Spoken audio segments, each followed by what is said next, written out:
pangalan ko po ay Angelet Agustin at ito po yung output number 2, disiplina sa bahay at paaralan. Siguro po if pagdating naman po sa pagdidisiplina, siguro po mas gusto ko yung lumang henerasyon or yung mga nakaraang henerasyon kung paano disiplinahin yung mga bata.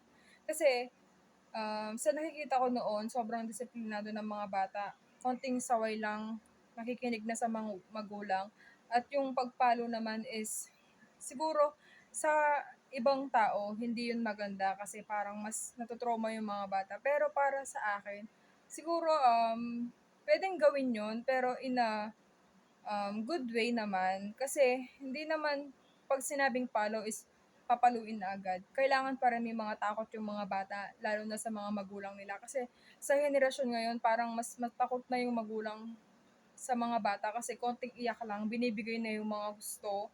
So, konting iyak lang nila, parang susundan na yung mga gusto nila. Which is bad kasi parang habang lumalaki yung bata, parang mas natotolerate sila sa mga mali.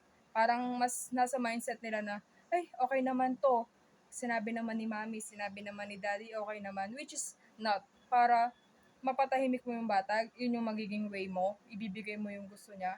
Oo, pwede nating ibigay yung gusto ng mga bata, pero hindi sosobra. Kailangan ng limitasyon, kailangan pa rin ng balance kasi hindi naman lahat ng gusto is pwede nating ibigay sa mga anak natin or sa mga bata. Kasi hindi sila pwedeng masanay sa ganung bagay kasi dadalhin nila yun hanggang paglaki. Yun lang po. Thank you so much.